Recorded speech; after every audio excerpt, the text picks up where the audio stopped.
some days you're gonna win. I say some days you're gonna lose. I tell you, I got news for you. You're losing all the time, you never win. No, if you believe that's how it's gonna be, I better put you down. Get up, you take your look, and come down on the ground. You gotta save me now. You better turn around. And I looked around. I was heading down on somebody throw me down the line.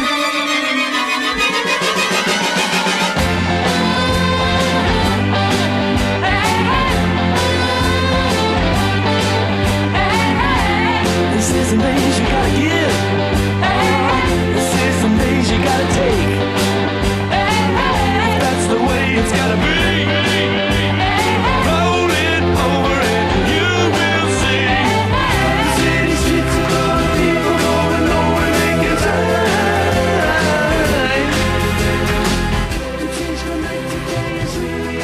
Tuesday, the 16th day of December falls on it. Daily show. It's going to be a good one for you today. This is so cool. Tom Emery, he calls into the show all the time. He just wrote a book about Illinois and the American Revolution. And really just excited to get more details on that. I just watched, forgot the name of it, but the new show on Netflix about Andrew Garfield, too. That was so cool. But this one, not about that. It's about the American Revolution. We're always love talking about these things with Tommy. He has great insights. We're going to talk to him about that new book and more. And then at 10:35, we're talking to Madison County Clerk Linda Andreas, and we're going to get her details on her re-election campaign. Primary season's right around the corner. We'll get the details on that from her, her vision for the office, and some of the achievements that she's had so far. All those details, so much more awaits you in the next 2 hours. In the meantime, here's what you need to know. I believe we'll have a couple of seconds here to get top of the hour news, and we are running a little bit behind schedule today. Our apologies as Tom Emery standing by. A coordinated law enforcement effort involving federal, state, and local agencies did result in 63 arrests, the seizure of 2.5 pounds of narcotics, and $15,000 in U.S. currency. This was featured on RiverBender.com. Download the RiverBender.com app today. The week-long initiative known as Operation Save Christmas took place across multiple counties in Illinois and Atlanta, Georgia. The effort was led by the U.S. Marshals Service for the Southern District of Illinois, alongside the FBI, Illinois State Police, the ATF, DEA, and numerous local police departments. Among those arrested, a Granite City man charged with shooting the police officer earlier this month. Officials emphasize that this operation does reflect weeks of planning that's aimed at reducing violent crimes and improving public safety. Finally, in the news today, the Edwardsville Community Unit School District No. 7 Board of Education did unanimously approve a separation agreement with now former Superintendent Dr. Patrick Shelton during their meeting yesterday, December the 15th. Dr. Shelton had been suspended with pay since September 25th amid an ongoing investigation with no further details disclosed. Board President Bob Patty emphasized transparency and the availability of board actions through the Freedom of Information Act. He also reaffirmed full support for acting superintendent Dr. Alan Duncan, who has led the district since Shelton's suspension. The board plans to work closely with Dr. Duncan to enhance student engagement, uphold best practices, and maintain a strong financial foundation, aiming to keep District 7 a top choice in the region. That's a look at what's happening around the Riverbend this morning. Let's take a quick check at weather. A lot better than it was the last couple of days. It's 35 degrees in downtown Alton currently, but that's going to warm up as the day starts to grow. Today, we're going to see a lot of sunshine if you haven't noticed on your drive into work yet. And tonight, partly cloudy, and you'll have some areas of late-night fog. Be careful if you got to head out and travel later on. Temperatures today reach 51 degrees, and the good news, they're going to drop down to 31. So right now where we're sitting is where we're going to be at heading into Wednesday. On Wednesday, a high of 52, a low of 43 degrees as we head into Thursday. Now here's where we're going to see some rain. 92% chance of rain throughout the morning. There is a chance of a rolling thunderstorm Thursday afternoon, but by Thursday evening, that's going to clear out. But with that comes a temperature drop about Yeah, 40 degrees, down to 12, 52 degrees for the high, 12 degrees for the low. On Friday, a high of 34, a low of 29, and then another warm-up round hits us on Saturday where we'll see temperatures almost hit 60, a high of 57 degrees, and a low of 28. That's a look at your next 5 days. Here's what's happening now. 35 degrees in downtown Alton. It feels like 33 out there. For time and temperature throughout the day, 618-465-4545. This time powered by Bounce Back, Rehab, Recover, and Return Home. Really excited to talk to Tom about this new book he has. You guys stay there, and we'll be here as we come back with you. On a Tuesday morning, our daily show continues next right after this. Down Santa Claus Lane, Blitzen, blitzen, all here's a reindeer pulling on the rein. Bells are ringing, children sing, all is merry and bright. Hang your stockings and say your prayers, 'cause Santa Claus comes tonight. Come Santa Claus, come Santa. Throughout all life stages, you need someone in your corner, guiding you on your health and wellness journey. At OSF Healthcare, that's your primary care provider. Your OSF primary care provider is there for every stage of life. Find a provider today at osfhealthcare.org/primary. Not sure if you've noticed, but those advertised prices from the other dealers are just a bunch of blah, blah, blah. At Roberts Motors, the advertised price is the price you pay. And that, my friend, is great news for you. Don't fall for their so-called incentives that will leave you banging your head against the wall. Go with Roberts Motors. Prices you can trust and people you will like. That's the Roberts Motors way. And trust me, it's the way to go. Has free checking become a thing of the past? Not if Liberty has anything to say about it. With 3 free personal checking options and even a free business checking account, free is alive and well at Liberty Bank, the local bank that gives you free checking choices and more cashing in your pocket. Bank locally, bank Liberty. For more information, visit www.bankliberty.com.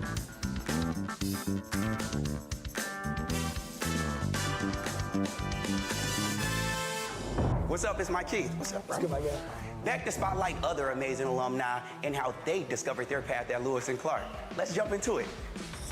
This is Dwight Wirtz, president of Wirtz Welding and Tank Service, the nation's premier distributor of tank trailer parts. Dwight has been an outspoken and long-time supporter of the college and is the current chairperson of Lewis and Clark Board of Trustees. Oh, and he's a Lewis and Clark grad. I'm Dwight Wirtz, and I am a trailblazer. Macias Insurance Agency, providing quality products with extremely competitive prices. As an independent provider, we source multiple companies to offer the best rates possible, covering auto, home, business, and life insurance. Our goal is to provide quality service that meets and exceeds customer expectations. You can rest easy knowing the Macias team is working round the clock to ensure that both you and the most important parts of your life are covered. Our qualified professionals make the insurance process easy so you can live carefree and focus on what matters most. Visit MaciasInsuranceAgency.com today to find out what our team can do for you. Tomorrow isn't built by dreamers. It's built by doers. Because progress doesn't work unless we do. So at Ameren, we've been hard at work putting energy to work for you. Adding underground cables, installing advanced switches and sensors, storm hardening poles and power lines, making the energy grid stronger today so it can meet your needs tomorrow. Learn about projects in your area at Ameren.com/energyfuture. You're listening to Our Daily Show with CJ Nasello on RiverBender.com. And that's enough. Simply having a wonderful Christmas time. We're simply having a wonderful Christmas time.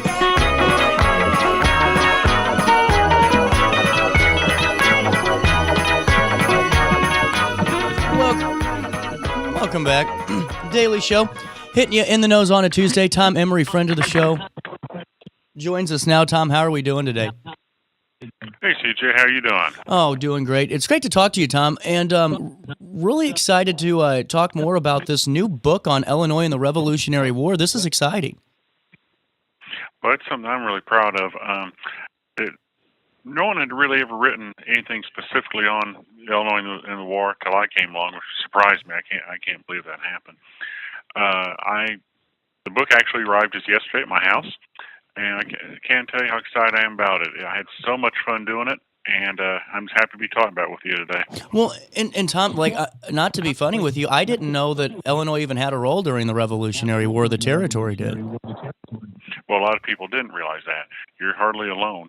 While we didn't have the large battles like the significant battles, I should say, like Bunker Hill or Yorktown, or the more glamorous battles, there's certainly a story to tell here. Certainly in Southern Illinois, I know a lot of people listen to us down in St. Clair County today.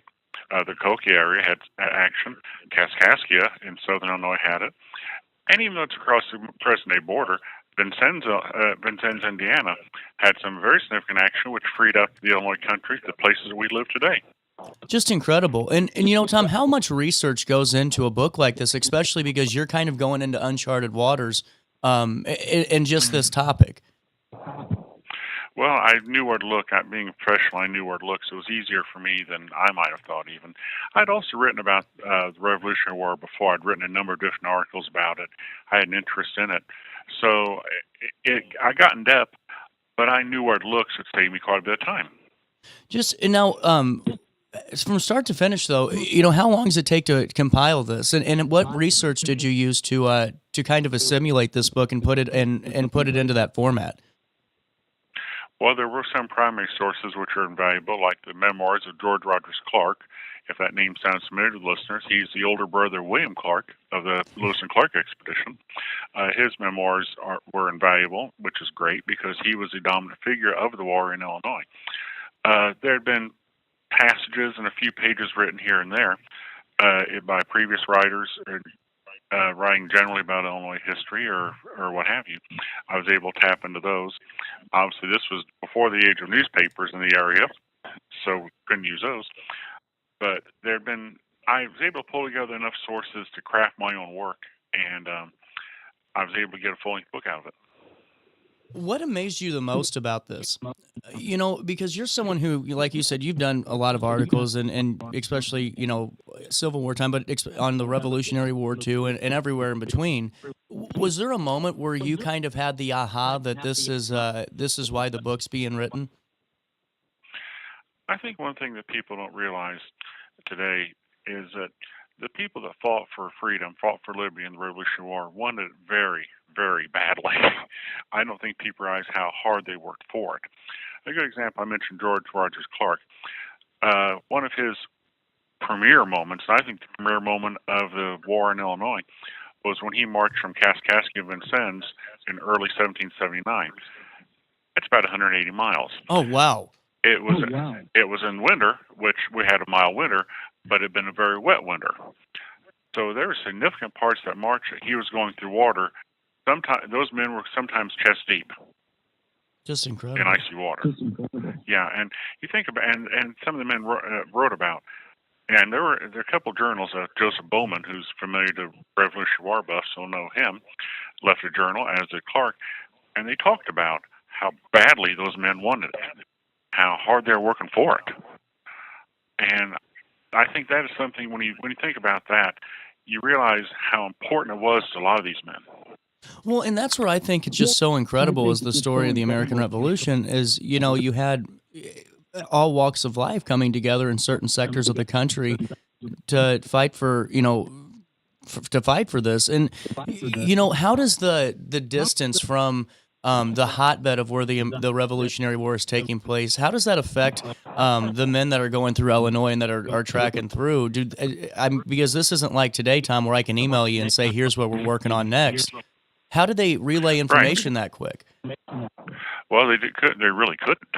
The headquarters of the Revolution, if you think about Virginia, Massachusetts, nation's capital, place like that, which was at the time was in Philadelphia. It took months for things to get back and forth here.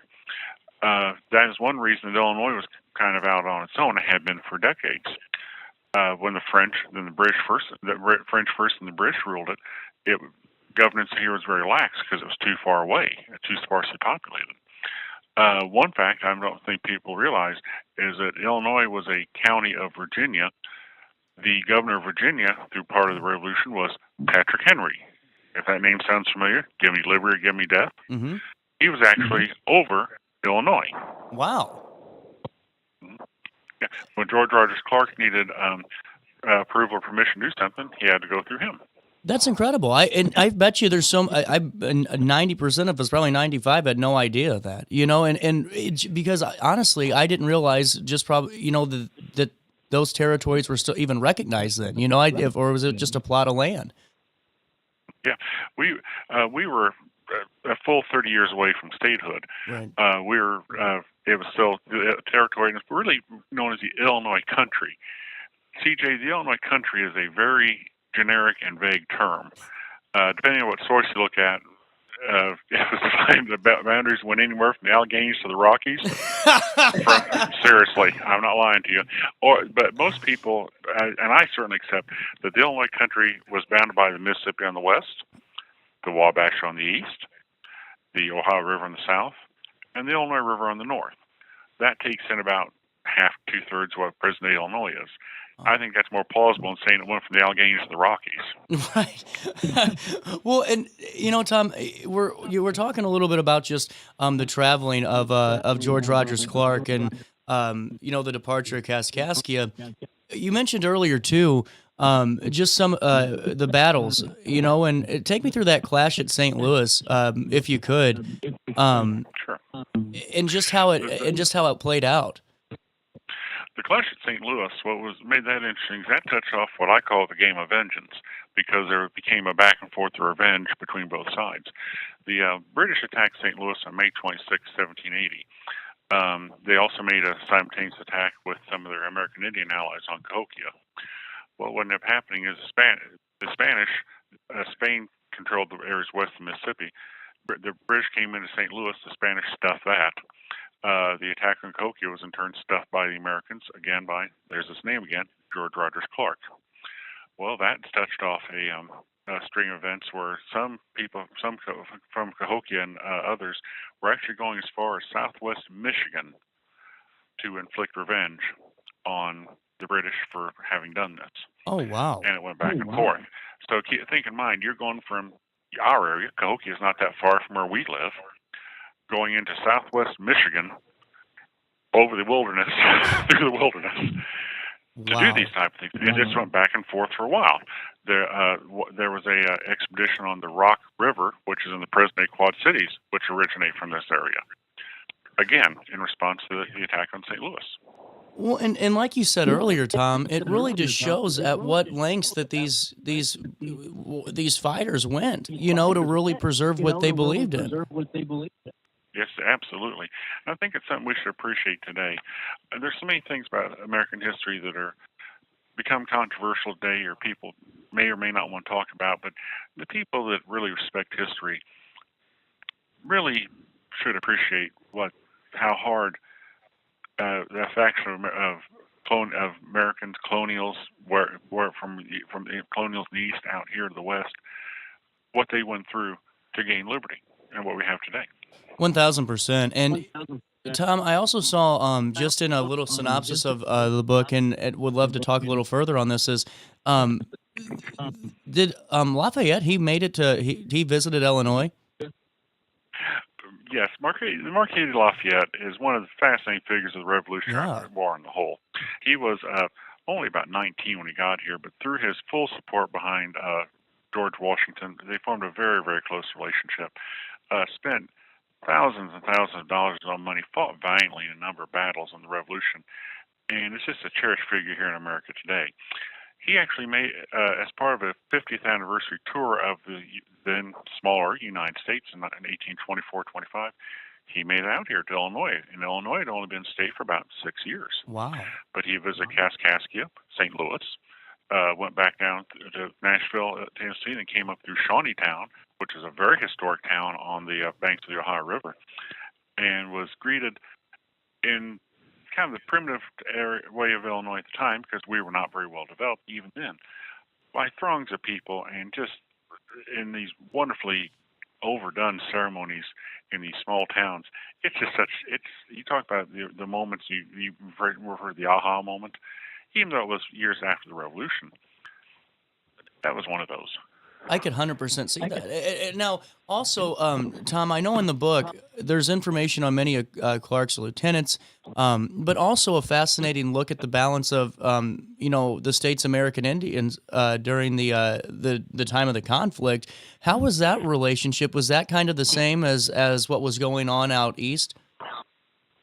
The Indian alliances with the with the white fighters went back and forth. Okay. The Americans and the British jockeyed for Indian loyalty throughout the war in Illinois as they did elsewhere, and those allegiances tended to change.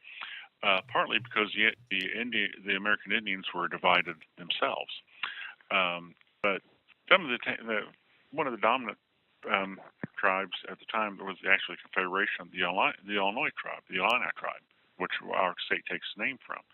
They were a conglomeration of several tribes, and you'll remember these. You'll recognize these names: the Kaskaskia tribe, the Peoria, the Kokia, the Tamaroa. Those are place names for us today. So that was some of those in southern Illinois. The Sauk and the Fox in northwestern Illinois. That was kind of the basis of the expedition on the Rock River. When Sauk were attacked, again, we mentioned this a few minutes ago, for their role or supposed role in the attack on St. Louis. So the Americans and British were constantly striving for American Indian loyalties because they knew the importance of it as well as the importance of their overall presence in what was the Illinois country. I just think, Tom, it's so fascinating because, in just a little bit of backstory, when I was first reading about the American Revolution, I feel like we all were, back in school, I kind of got this whole narrative of, it was kind of just always a great working relationship with the Native Americans or the American Indians that were there. Some of the battles some of the conflicts are about involved American Indians against either the British, the Americans, in some cases the French, because the tribes, as you would expect, because it was kind of every man for himself at the time, tended to go with whoever was supplying them with the most gifts and whoever offered them the better deal. That certainly makes perfect sense. And the allegiances kept changing, and it was a very, very easy relationship between the American Indians and the whites, whether they be Europeans or Americans. Well, and really just fascinating stuff, Tom. And as we're looking at this, and I think it's going to be a really great, obviously there's in-depth research, but also noting here an array of artwork and a lot of really great information. Can you fill me in on what all this book entails? The book takes in the prelude to the war, what's set it up, how we got there. Looks at the top. It's kind of an episodic account because it looks at some of the top figures such as George Rogers Clark, Joseph Bowman, Father Pierre Jabot. The people in the area will know Waterloo Jabot High School, named for him. Francis Vigo, some of Clark's other lieutenants. The various corners of Illinois and to an extent the Midwest that the war spread to within the borders of the Illinois country and outside. The effect, the legacy, because the legacy is great. Again, the fact that the Marquis de Lafayette visit here and was so well received. How many place names have 29 counties in the state of Illinois of our 102 counties are named after Revolutionary War figures. And there are several hundred, so I've seen estimates as many as 780 Revolutionary War soldiers who are buried here. So I talk a lot about the legacy of the war because it's something we all feel today. Well, and now, before we, because I know there's a couple of other things I'd like to talk about too. Want to ask you where you can get the book. In all that great detail, were there any writings that you could see of some of the main names of the American Revolution talking about the state of Illinois or whatever, or the name they gave us, was it just kind of a footnote and we have a lot bigger fish to fry here? Well, George Rogers Clark left a great memoir. It's very hard to pick through. I rely heavily on the redacted or edited versions, which I quote in my book because it is so difficult to work through. The powers that be out east didn't do a whole lot with it because we were so far away and they didn't really care as much. But fortunately, some of the people here, such as Clark, left some great writings that you can really use today. Just fascinating. Tom, where can we get this book? You can get straight from me. You can call me at 217-710-8392 or email me, This is all one word, no dots or underscores. Enjoy history today at gmail.com. We will link everything in a write-up on RiverBender.com for that information too, Tom. And a couple of things I want to hit on, because I'd love to have you back actually when we do our Christmas one, because we do. This is always fun when we talk about Christmas in Illinois and just Christmas history. But I wanted to ask you about this Americans celebrating Christmas in 1776. I think it ties right in. Take me through this piece. Sure. 1776 is the year we celebrate today because it was the year of the Declaration of Independence and the birth of our nation. But in truth, 1776 at the time was a very down and difficult year for the Americans. General Washington had been pushed out of New York in a very bad defeat for him. The Continental Army, their enlistments are about ready to expire. So there's uncertainty whether we would even have an army. They're badly undersupplied, badly underfed. So things were pretty bleak in 1776 for the Continental Army and really for the colonial cause. Washington needed a victory badly, and to help spur and inspire the men to reenlist. So in a very dramatic move, he crossed the Delaware, the famous crossing the Delaware, which I can tell you right now, CJ, he was not standing in that boat. Okay, I was so curious. Every time I see it, I'm like, there's an ice chunk. Yeah, there's no way he'd been able to do that, because one thing, he might have capsized the thing. For another thing, it just wouldn't have been possible in the poor conditions. But he pulls off a surprise Christmas night attack on this city of Trenton, New Jersey, where the German Hessian soldiers are celebrating Christmas. They had a little too much to drink. They're not really ready for the battle. Washington pulls off a smashing victory. It actually helps inspire the American cause, and I think it's a great holiday story. It's actually one of the few battles that Washington actually won. Washington was not a great general. He's not a great tactical general. But as he learned as he went along, and because he was able to fight the British toe-to-toe, it actually furthered the cause along. But that was later on, after the smashing victory at Trenton, which, I don't want to say turned the American cause, but it was an impetus to keep going and shore up support. It was truly one of those first American resolve moments. It really was. And I think it's a neat Christmas story and a very fun episode that we can enjoy today about the American cause. So, Tom, one thing about this, I've always been curious about, was this attack all by boat, or did they move in others, people? They crossed by boat, but it was a land attack. They got across, divided up into sections, divided the army, and went in like that. And then my final question on this is, did they bring horse or anything? I mean, like did they bring artillery? And how do you get that onto a boat and across an icy river? As far as my readings, DJ, it was all most of it was all on foot. That makes sense. They didn't have a lot of artillery, but they were able to get some of it across. But it was a water entrance, but land attack. Okay, no, and that makes sense. It just always fascinates me. Number one, Tom, I'd be in that boat if I was a soldier going, you have got to be kidding me. This is going to be fun. Well, they've been free. One of the things that made the American victory so impressive was the conditions. It was such poor conditions.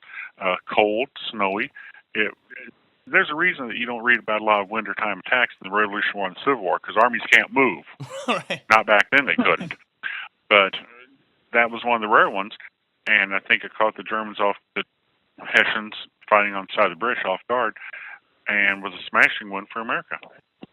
Tom, it's always great talking to you, and really just such fascinating history. I'd love to get you back on soon for when we tape our Christmas show, because it always is just great stuff and great information. It's great being with CJ. The RiverBender audience is great to talk to, and for all of you who've been very supportive of me, thank you for all of it. Thank you. Merry Christmas, Tom. Have a great holiday season. Take care, CJ. Thank you, sir. 9:46 is the time. More Daily Show next. What's up? It's my Keith. What's up, bro? Back to spotlight other amazing alumni and how they discovered their path at Lewis and Clark. Let's jump into it. This is the White Works, president of Works Welding and Tank Service, the nation's premier distributor of tank trailer parts. The White has been an outspoken and long-time supporter of the college and is the current chairperson of Lewis and Clark Board of Trustees. Oh, and he's a Lewis and Clark grad. I'm Dwight Wirtz, and I am a trailblazer. Macias Insurance Agency, providing quality products with extremely competitive prices. As an independent provider, we source multiple companies to offer the best rates possible, covering auto, home, business, and life insurance. Our goal is to provide quality service that meets and exceeds customer expectations. You can rest easy knowing the Macias team is working round the clock to ensure that both you and the most important parts of your life are covered. Our qualified professionals make the insurance process easy so you can live carefree and focus on what matters most. Visit MaciasInsuranceAgency.com today to find out what our team can do for you. Tomorrow isn't built by dreamers. It's built by doers. Because progress doesn't work unless we do. So at Ameren, we've been hard at work putting energy to work for you. Adding underground cables, installing advanced switches and sensors, storm hardening poles and power lines, making the energy grid stronger today so it can meet your needs tomorrow. Learn about projects in your area at Ameren.com/energyfuture. You're listening to Our Daily Show with CJ Nasello on RiverBender.com.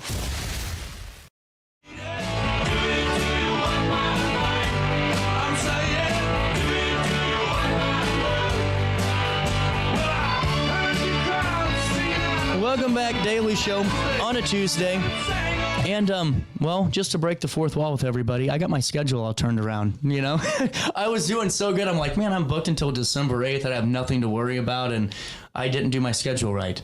At least it's booked. At least we're full. You're full. And, you know, what I think is really cool at Community Christian is that it seems just like, you know, everyone there is really just, you know, full of life, too. And I think that's really cool, Dave. And it's great to have you in studio today talking about the church. And thanks for your time. Sure. It's good to be here, CJ. So, you know, for everyone at home that maybe is getting to know you a little bit more today, just fill me in on, you know, Community Christian a little bit and your background. Yeah, Community Christian is my home church. So grew up in Alton and graduated from Alton High School in 1992, which was a long time ago now. And after I left here, I went to school, trained to go into ministry. I always thought I was going to be a farmer, and that didn't work out. I found out that to be a farmer, you either had to marry into it or have a lot of money, and so that never happened. And so I think God decided I would plant seeds and harvest differently. Ended up going to Bible college, and then was away from here for about 18 years and got the opportunity to come back home. That's really cool. In 2010, and so moved back here. And it's been fun just working with just a great family of people at Community and being engaged in Alton and Godfrey areas. So, you know, I mean, 15 years, you know, back home is really incredible. And, you know, it's got to be cool to see the evolution in that 15 years and just see the growth and that journey that not only you're on, but also the church, too. Yeah, I think you see through a different lens as you get older, you know, so the way I see Alton, Godfrey, and the Riverbend community is very different from when you're a kid. You know, when you're a kid, you're like, oh, I'm going to get out of here and I'm going to do other things. But then you start to see the beauty of hometown and just the collaborations, the connections of people. And then I think in that just being a family through the church, and that's been a great joy, and just seeing the growth and development and just how we believe Jesus transforms people. Well, and what I think has been really nice, and just the last couple of months going into church, and it's something that I didn't think that I'd be doing for a little bit because I just haven't been to church in a long time. I grew up in church, you know, and it just was one of those. It wasn't like I was angry at the church or anything like that. It just I wasn't actively seeking it every Sunday. But what I think is unique is the fact that, you know, it's not necessarily there's a level of comfort there, and really something I think a lot of churches, you know, miss out on is the fact that it's not necessarily reinventing the wheel, but just, you know, the open door approach. And I think it's really important for that too, for a lot of people that maybe are looking for that same thing. I agree. I think so too. Really just trying to be, I mean, you know this, we talk a lot about, it's not just about Sunday mornings. It's not just about sitting in a row on Sunday. It's about being the church and the everyday stuff of life, and really just trying to live that out and model that, and be the same people, you know, here on a Tuesday morning as we are on a Sunday morning, and just be engaged as kind of a set people to be good news in a community. Yeah. And to love people, believing everybody has that dignity, worth, and value. And so, yeah, it just becomes a family that's very welcoming and tied to much more than just Sundays. Well, and too, the church family itself, just from my takeaway, is really involved, and it just seems like everyone is really behind, the mission of the church, and that's so cool. Especially just seeing, something as maybe as little as just seeing the decorations getting put out, like right at like a pit crew from NASCAR. Pit crew, for sure. That really was the definition for me. It's like, this is incredible. Yeah, I'm glad they do it and not me. They are much more skilled and talented at those things. Well, and take me through that. Are there different parts or different groups within the church and ways For that the youth and everyone can be a part of it? Yeah, I think, for community, our culture and kind of our goal is to not just be inside a building. And it's so easy to get caught up in that. Somebody who's, done ministry now for almost 30 years next year, it's easy to get internalized. And so when I came back home in 2010, really believed it was important to be involved in the life of the community. And so we just did a hard press into that, where we're not building bigger buildings. We're really just trying to engage the city and the community. And so a lot of our teams aren't really internalized, but we have teams obviously that know how to decorate a building for the Christmas season. But even more important to all of us is just going out in our daily lives, in our homes, our neighborhoods, and our workplaces, school classrooms, wherever we are. And so a lot of our teams are going in and they're serving through, like we talk about our food teams, whether it's meals for the Salvation Army lunches, or whether it's the Overnight Warming Center lunches, or meals, dinners, and breakfast. And then engaging with helping people in the community who are struggling. I mean, this, like I know this, Alton is about 25% of people living here in poverty. Yeah. And so that's a big deal for us, and really just wanting to walk that out with people. Well, and honestly, it's what I think, and I've always talked about too, it's the 25%, but also there's a greater percentage that are right there close to it. Very close. And you just never know. Yeah. And that's why I think it's so cool too that, even on your website, which is ccalton.com, you got your partnerships, which are like Community Hope Center, and just some really cool organizations like Thrive, and just the support, I think, in terms of just, being active in their, events and supporting what they do in terms of volunteerism. That's a really big component, I think, of what really it takes just to be a good neighbor too. Absolutely. We talk a lot about the church is a capital C church. And I think it's just important. This isn't competitive for us. It is really about making the place where we've been placed better, and just doing life with people. And so partnerships and collaborations are huge, and find a lot of fun, just doing life together. Absolutely. And, a couple of things too, coming up on December 2nd, I believe I'm going to be talking with overnight warming locations. Sure. And, Tyler's a, member of the church and does so much with it. We see Tyler a lot. I just wanted to point that out too, that, I think it's great that, just not only to see, the active involvement from him because he's a great guy, but also just the support from the church and initiatives like that, where it's not just, going back to what we said, just having the church and going on Sundays. It's going in and reading between the lines and doing the work too, and doing it all the time. Yeah, I think that's where the Bible translates into real life. Like, this is what Jesus did and how he lived. Yeah.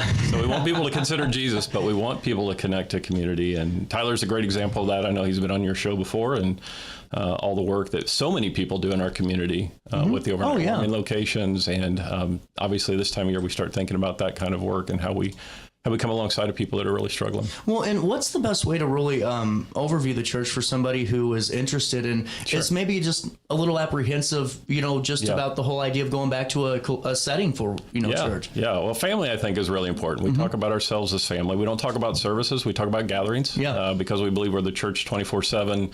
We gather together in different ways at different times. A lot of times it's just in serving in the community. I think that's where God's grown the church the most, is just by building connections with people where they work or what they're doing in the community. There's that overlap. But I think the best way to connect, I'm terrible. Like, you're really good at marketing and it's part of the role you play. I'm horrible at it. I hope my boss heard that. Yeah. You're great at it, CJ. I'm terrible. Like, I just, the content and constantly having to update things. And so we don't even have a Facebook presence. And people are like, man, you're killing yourself. I'm like, well, unless you're in the community, word of mouth is still powerful, and doing life that way. And so we have a website. You've mentioned ccalton.com. People can just email me directly, dave@ccalton.com. There it is. I'm a little zoomed in, but I think it's so important, though, especially this time of the year, and that's why we're putting such a big focus on doing more conversations just with pastors and churches, and just giving folks the opportunity, whichever setting you want to go to. Hopefully you just pick one, or just find an opportunity to reconnect a little bit ahead of this, because it's a tough season. It's a hard season. I think it's been a few hard years for people in general, right? That's very true. I think we're always more aware, Thanksgiving to Christmas and the New Year, of just life and the struggles, those obstacles feel like they're put under a magnifying glass sometimes this time of year. And so finding a place where you can sit and reflect on life, who am I? Why am I here? Who is God exactly? And where are we going? Yeah. Where's all this going? And so those are questions that we just do in family. And it's been helpful. And we're always willing to sit and talk with people and engage people. And I think conversation's huge.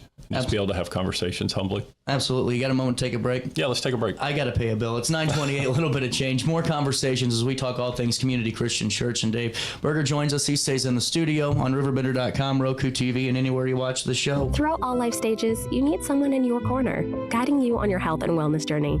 At OSF Healthcare, that's your primary care provider. Your OSF primary care provider is there for every stage of life. Find a provider today at osfhealthcare.org/primary. Not sure if you've noticed, but those advertised prices from the other dealers are just a bunch of blah, blah, blah. At Roberts Motors, the advertised price is the price you pay. And that, my friend, is great news for you. Don't fall for their so-called incentives that will leave you banging your head against the wall. Go with Roberts Motors. Prices you can trust and people you will like. That's the Roberts Motors way. And trust me, it's the way to go. Has free checking become a thing of the past? Not if Liberty has anything to say about it.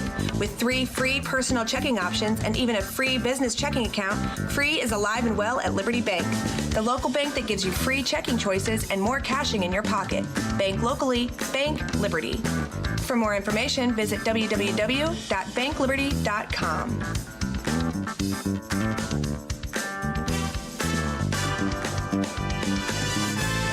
What's up? It's my kid. What's up, bro? Good, my guy.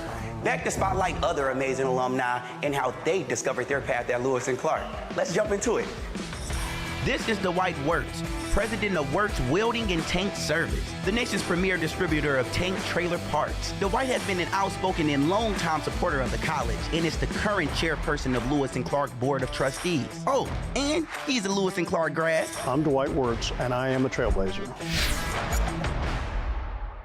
Macias Insurance Agency, providing quality products with extremely competitive prices. As an independent provider, we source multiple companies to offer the best rates possible, covering auto, home, business, and life insurance. Our goal is to provide quality service that meets and exceeds customer expectations. You can rest easy knowing the Macias team is working round the clock to ensure that both you and the most important parts of your life are covered. Our qualified professionals make the insurance process easy so you can live carefree and focus on what matters most. Visit MaciasInsuranceAgency.com today to find out what our team can do for you.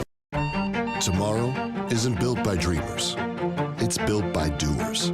Because progress doesn't work unless we do. So at Amrit, we've been hard at work putting energy to work for you. Adding underground cables, installing advanced switches and sensors, storm hardening poles and power lines, making the energy grid stronger today so it can meet your needs tomorrow. Learn about projects in your area at Ameren.com/energyfuture. You're listening to Our Daily Show with CJ Nasello on RiverBender.com. I'm learning to fly, but I ain't got wings. Coming down is the hardest thing.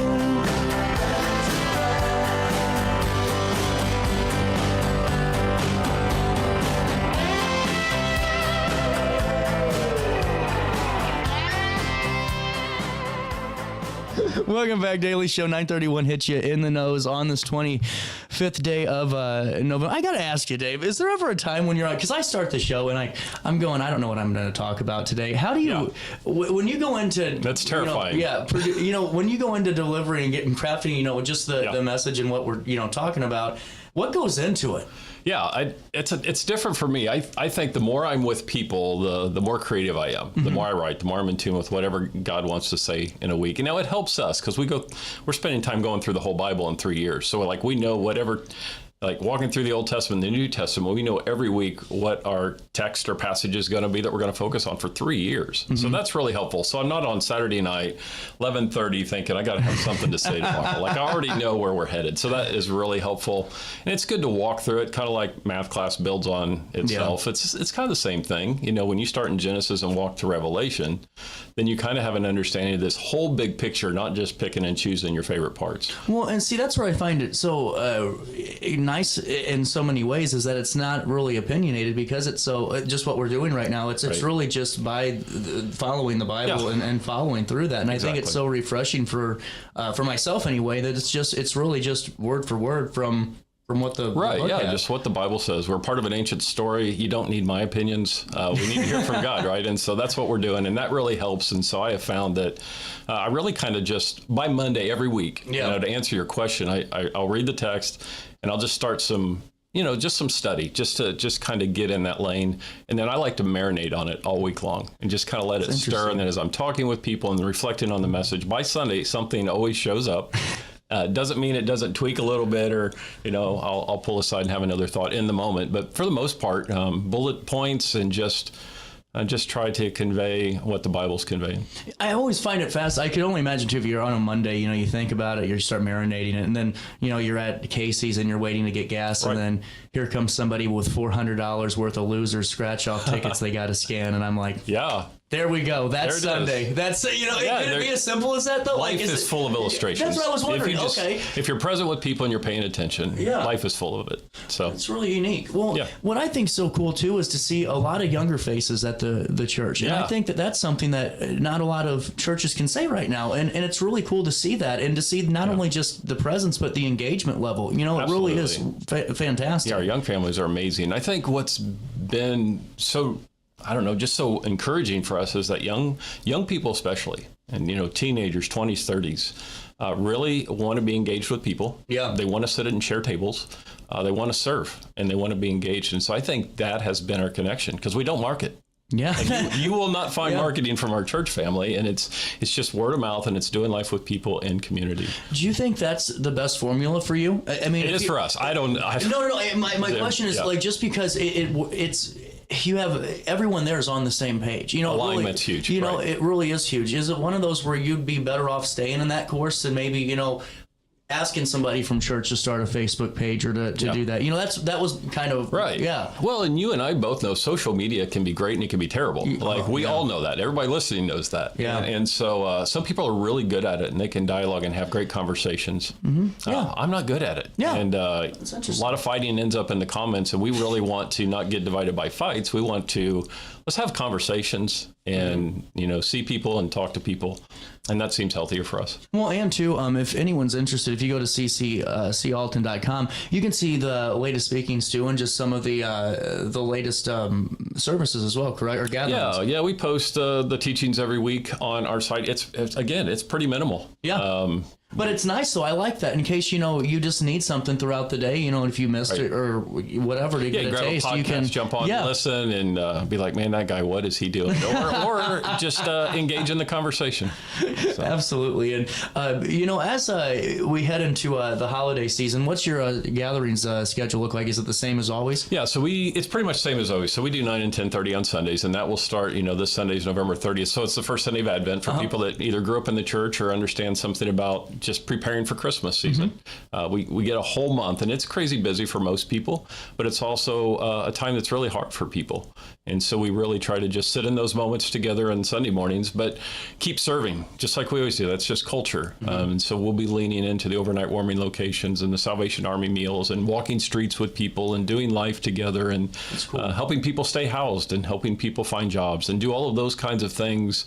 You know, Christmas doesn't just allow us to take time off from all of that. And then we do a Christmas Eve gathering at 4 o'clock. We're doing it earlier this year. We just find that so many people have family gatherings. And what we don't want to do as a church is just over-program so many people that they don't have time to do life with family and with people in the community. Yeah, well, and it makes sense, and I really like that. And what's your thought really as you just head into the holiday season for anyone out there, and just where your message is going to go with the church the next couple of weeks? Yeah, so we're going to be in the book of Daniel. That's just where we find ourselves in the Old Testament, right? As we're journeying through the Bible, and Daniel's a story of identity. Like, who am I?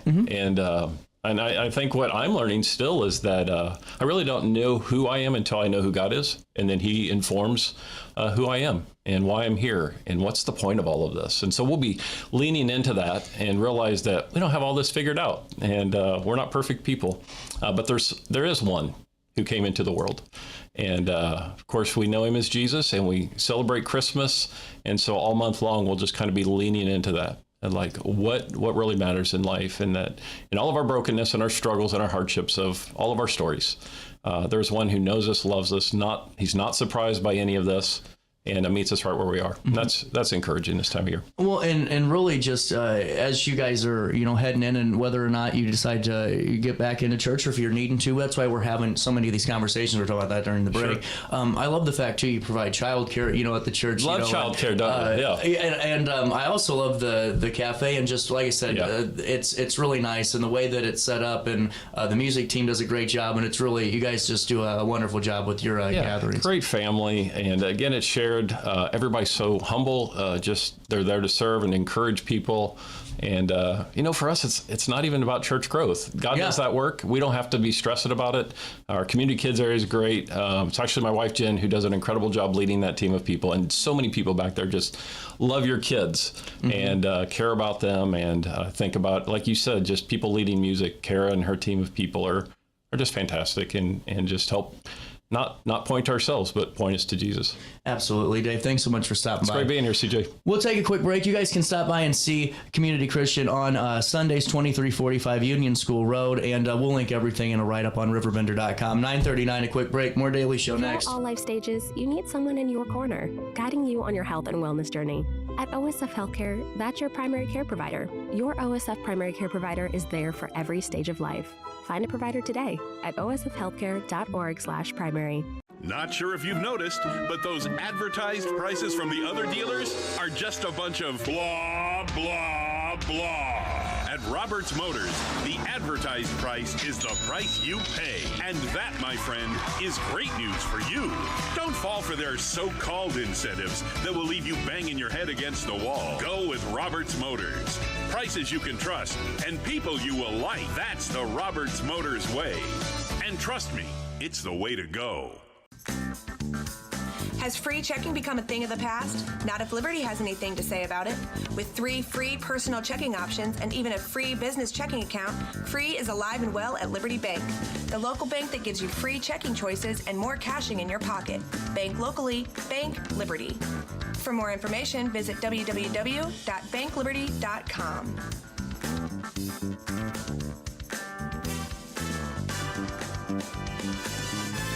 What's up? It's my Keith. What's up, bro? What's good, my guy? Back to spotlight other amazing alumni and how they discovered their path at Lewis and Clark. Let's jump into it.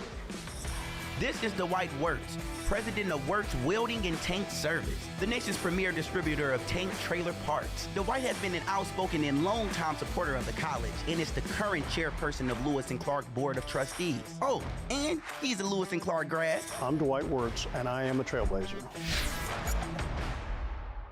Macias Insurance Agency, providing quality products with extremely competitive prices. As an independent provider, we source multiple companies to offer the best rates possible, covering auto, home, business, and life insurance. Our goal is to provide quality service that meets and exceeds customer expectations. You can rest easy knowing the Macias team is working round the clock to ensure that both you and the most important parts of your life are covered. Our qualified professionals make the insurance process easy so you can live carefree and focus on what matters most. Visit MaciasInsuranceAgency.com today to find out what our team can do for you.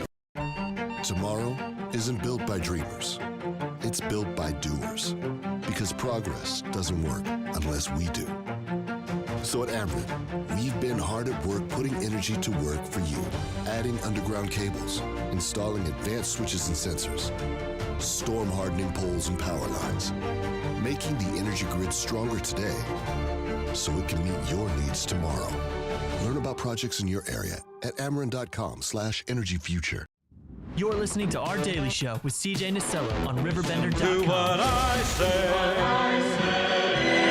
The child sleeping in the night, he will bring us goodness and light. He will bring us goodness and light. 10:12, welcome back. Daily Show on a Tuesday. Linda Andreas, the county clerk, will be joining us in a couple of minutes time, about 20 minutes, and really excited to get her insights as she runs for re-election for her seat, and we'll get all those details in the meantime. Here's what you need to know. As the 10 o'clock hour rolls on through, make sure you download that RiverBender.com app today. You can join myself and well over 80,000 people that are in the know each and every day of the work week, and on Saturdays when you download the or sign up for the Around the Riverbend daily email update. But when you download the app, you have all of that in instant real time and more, with weather, classifieds, event listings, and everything else you need. Your RiverBender.com website, all in your smartphone app today. We'll take you right to top of the hour news as we're stating. Starting January 1st, Illinois will implement a new law that's named after Sonia Macy, requiring law enforcement agencies to conduct more comprehensive background checks on prospective officers. The legislation, Senate Bill 1953, was introduced following the fatal shooting of Macy by Sangamon County Deputy in 2024. Deputy Sean Grayson was convicted of second-degree murder in October of this year. The law mandates thorough reviews of candidates' past employment and expands sheriffs' merit boards in larger counties to improve hiring integrity. Also in the news today, in regional news, a coordinated law enforcement operation that involved federal, state, and local agencies did result in 63 arrests and the seizure of 2.5 pounds of narcotics and $15,000 in U.S. currency. The week-long initiative known as Operation Safe Christmas took place across multiple counties in Illinois and throughout Atlanta, Georgia. The effort, led by the United States Marshals Service for the Southern District of Illinois, alongside the FBI, Illinois State Police, the ATF, the DEA, and numerous local police departments. Among those arrested, the Granite City man charged with shooting a police officer earlier this month. Officials emphasize that this operation reflects weeks of planning and aimed at reducing violent crime and improving public safety during the holiday season. Also in regional news, the Edwardsville Community Unit School District No. 7 Board of Education unanimously approved a separation agreement with former Superintendent Dr. Patrick Shelton. Dr. Shelton had been suspended with pay since September 25th amid an ongoing investigation, with no further details disclosed. Bob Patty, the board president, emphasized transparency and the availability of board actions through the Freedom of Information Act for all of those that are reaching out. He also reaffirmed full support of Acting Superintendent Dr. Alan Duncan, who has led the district since Shelton's suspension. The board plans to work closely with Dr. Duncan to enhance student engagement, uphold best practices, and maintain a strong financial foundation, aiming to keep District 7 a top choice in the region. We'll keep you updated if more details on that separation agreement do roll out. In county-wide news, officials in the Madison County have expanded eligibility for senior freeze exemption, providing property tax relief to thousands of local seniors.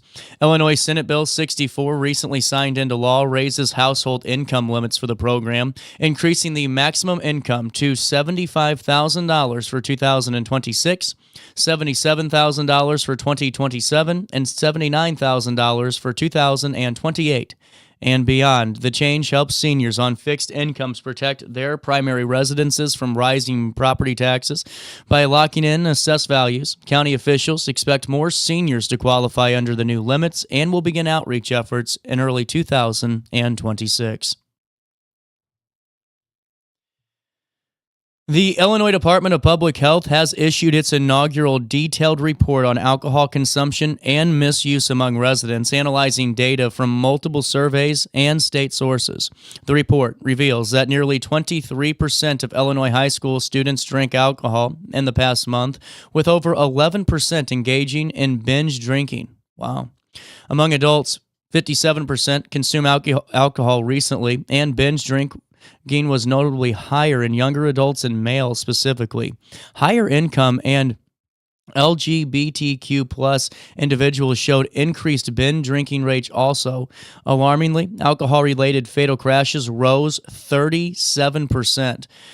From 2020 to 2023, thousands of deaths were linked directly or indirectly to chronic alcohol use, with regional disparities in liver disease mortality. The data aims to guide targeted public health interventions statewide. And a full detailed report at RiverBender.com /news.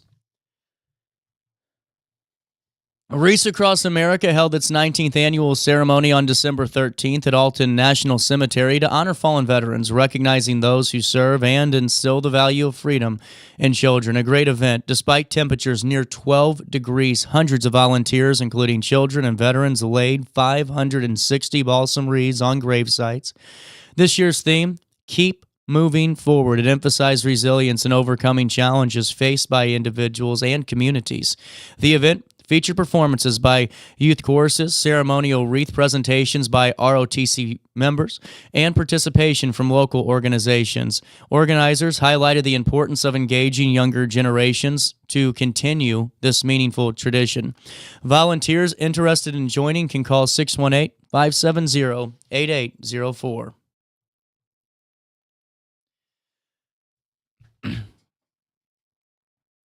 Alton City officials have taken a significant step forward towards redeveloping the former Robert P. Wadlow Golf Course located near the Amtrak Multimodal Regional Transportation Center.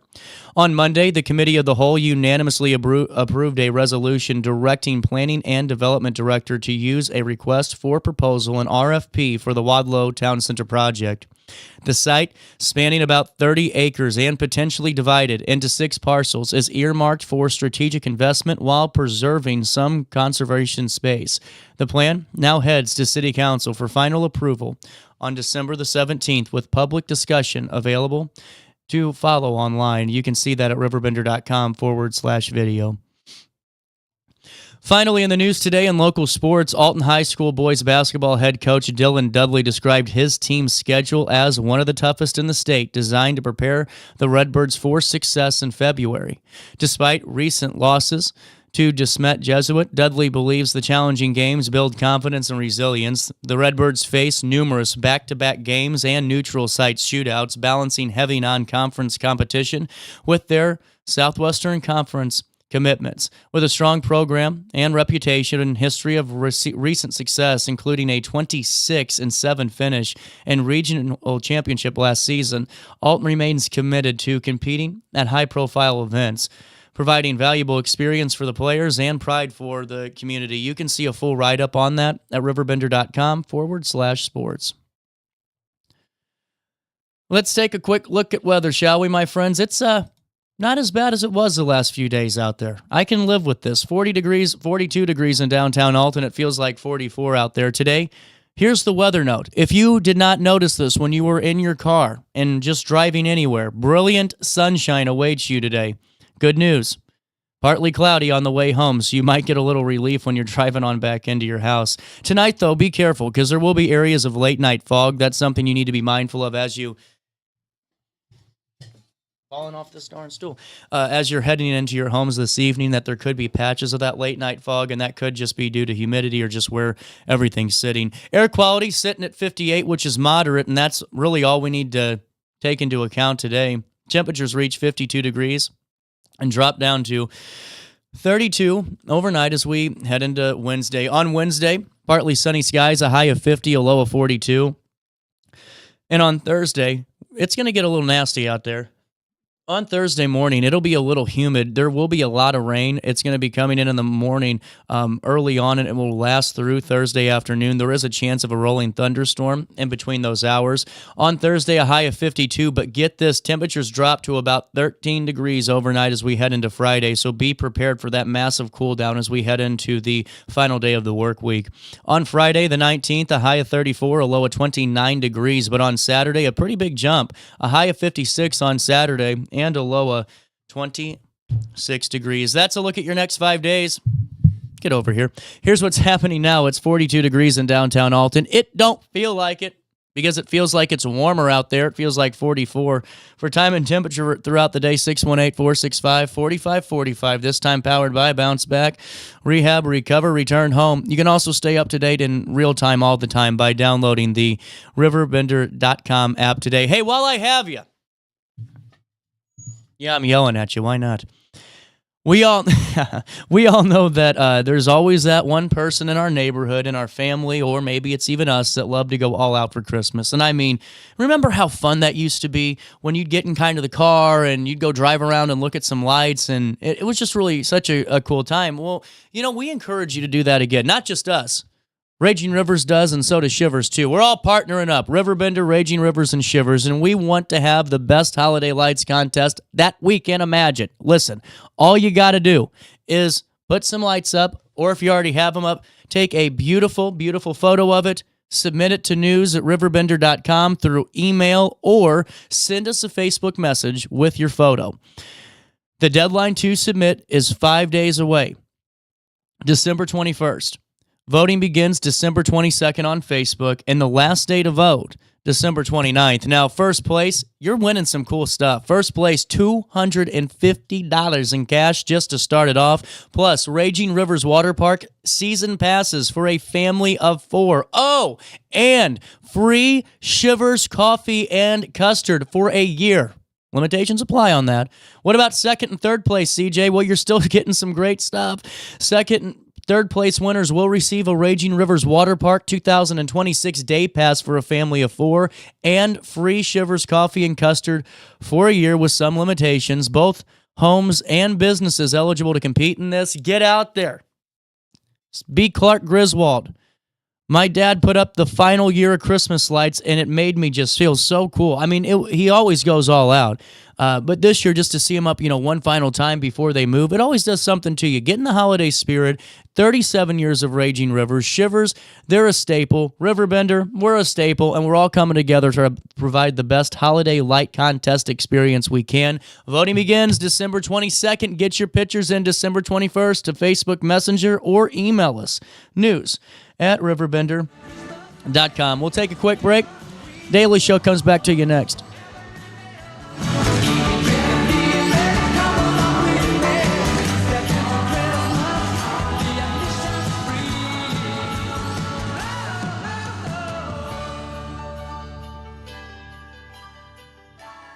Throughout all life stages, you need someone in your corner, guiding you on your health and wellness journey.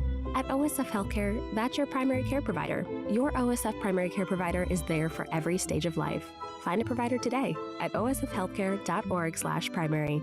Not sure if you've noticed, but those advertised prices from the other dealers are just a bunch of blah, blah, blah.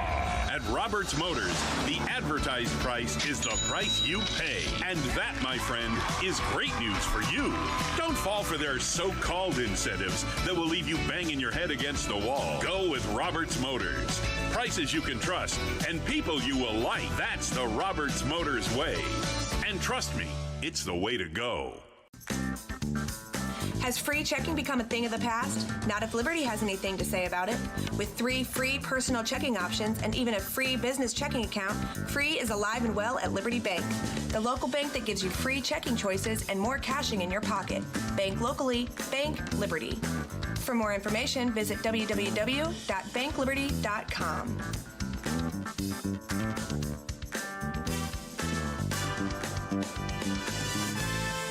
What's up? It's my kid. What's up, bro?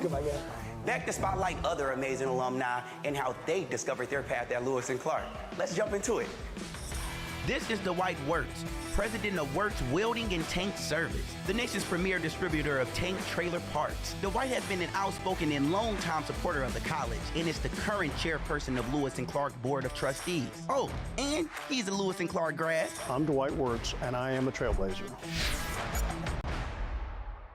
Macias Insurance Agency, providing quality products with extremely competitive prices. As an independent provider, we source multiple companies to offer the best rates possible, covering auto, home, business, and life insurance. Our goal is to provide quality service that meets and exceeds customer expectations. You can rest easy knowing the Macias team is working round the clock to ensure that both you and the most important parts of your life are covered. Our qualified professionals make the insurance process easy so you can live carefree and focus on what matters most. Visit MaciasInsuranceAgency.com today to find out what our team can do for you.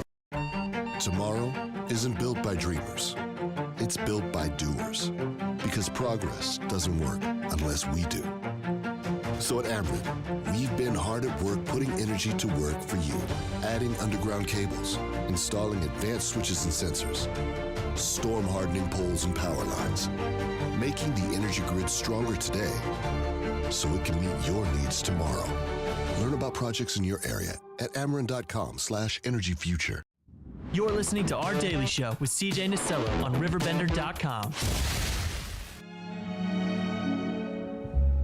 Chestnuts roasting on an open fire, Jack Frost nipping at your nose,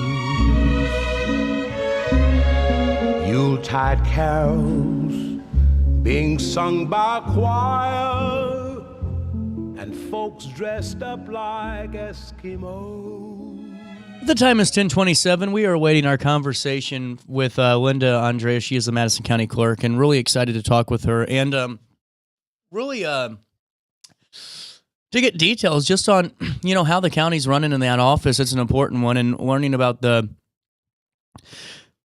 recent additions and so much more. And then we'll talk about what she's looking to do if she's able to keep her seat throughout the primary and throughout the 2026 midterms. But hey, wanted to fill you in real quick that the American Cancer Society is announcing that Wishing for a Cure, it's a team from Relay for Life Riverbend. Get this, they've been named the 2025 North Region Relay for Life Team of the Year. That's incredible. The North Region of the American Cancer Society includes 17 states, making this recognition a significant honor. Wishing for a Cure is a co-captain team by Stephanie Palmer and Anna Pearson. The team was nominated for their exceptional dedication, passion, and fundraising achievements. Now, with this award, the team now advances to the national level awards, and they're going to compete against the leading Relay for Life teams across the nation. That's awesome. Here's what Senior Development Manager of American Cancer Society had to say. This team embodies the true spirit of Relay for Life. Their commitment to honoring loved ones, supporting survivors, and driving American Cancer Society's mission forward is remarkable. We are thrilled to see them recognized at this level. The American Cancer Society extends their heartfelt congratulations to Wishing for a Cure and thanks them for their outstanding contributions to the fight against cancer. To learn more about Relay for Life Riverbend or to join the movement, you can visit relayforlife.org. But great to see a local team and local component of that gaining national recognition. Also in the news before we take a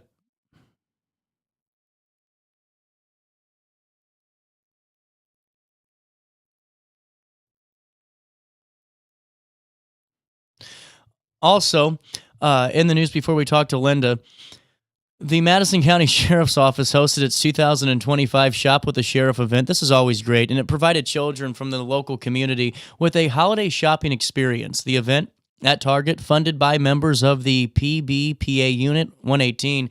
Employees of the Sheriff's Office accompanied the children on the shopping spree and created a memorable morning for all involved. The event aimed to support families in the community during the holiday season and foster positive relationships between law enforcement and their residents. Now, this was a morning we'll never forget, said a Madison County Sheriff's Office spokesperson. And congratulations to all of them, and see if we can go full screen on this or zoom in a little bit if they'll let me. Yeah. And see some of that shopping fun there. You can see a full gallery on RiverBender.com. and just some of the unit there going through and having their shopping day. Always great to see. We'll come back with our conversation with Madison County Clerk Linda Andreas right after this. You stay there, and I'll be here. Throughout all life stages, you need someone in your corner, guiding you on your health and wellness journey. At OSF Healthcare, that's your primary care provider. Your OSF primary care provider is there for every stage of life. Find a provider today at osfhealthcare.org/primary. Not sure if you've noticed, but those advertised prices from the other dealers are just a bunch of blah, blah, blah. At Roberts Motors, the advertised price is the price you pay. And that, my friend, is great news for you. Don't fall for their so-called incentives that will leave you banging your head against the wall. Go with Roberts Motors. Prices you can trust and people you will like. That's the Roberts Motors way. And trust me, it's the way to go. Has free checking become a thing of the past? Not if Liberty has anything to say about it. With 3 free personal checking options and even a free business checking account, free is alive and well at Liberty Bank, the local bank that gives you free checking choices and more cashing in your pocket. Bank locally, bank Liberty. For more information, visit www.bankliberty.com.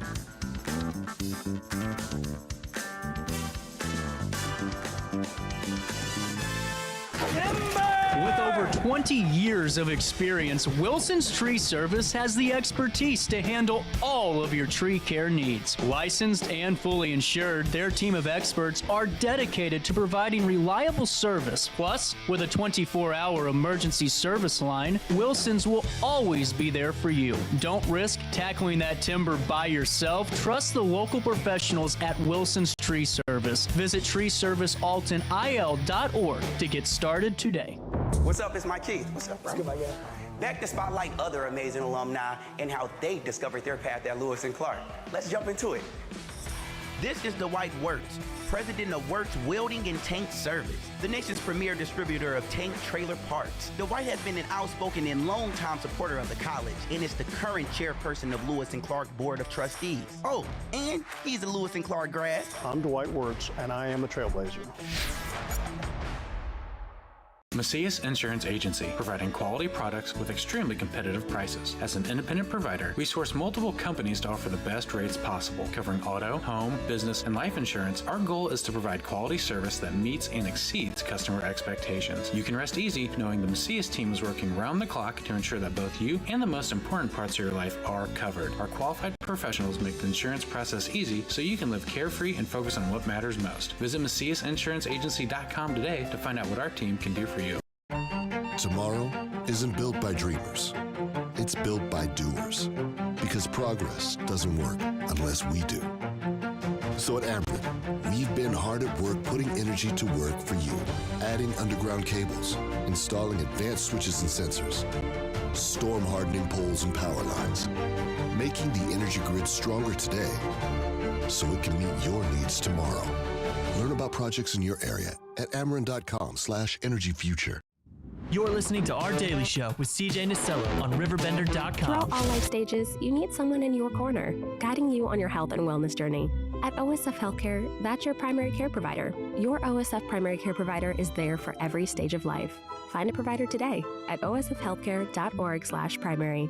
Not sure if you've noticed, but those advertised prices from the other dealers are just a bunch of blah, blah, blah. At Roberts Motors, the advertised price is the price you pay. And that, my friend, is great news for you. Don't fall for their so-called incentives that will leave you banging your head against the wall. Go with Roberts Motors. Prices you can trust and people you will like. That's the Roberts Motors way. And trust me, it's the way to go. Has free checking become a thing of the past? Not if Liberty has anything to say about it.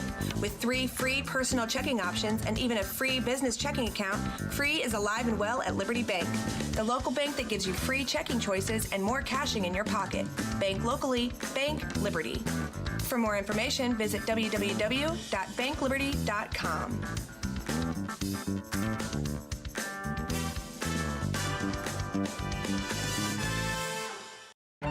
Tomorrow isn't built by dreamers. It's built by doers. Because progress doesn't work unless we do. So at Ameren, we've been hard at work putting energy to work for you, adding underground cables, installing advanced switches and sensors, storm hardening poles and power lines, making the energy grid stronger today so it can meet your needs tomorrow. Learn about projects in your area at Ameren.com/energyfuture. You're listening to Our Daily Show with CJ Nasello on RiverBender.com.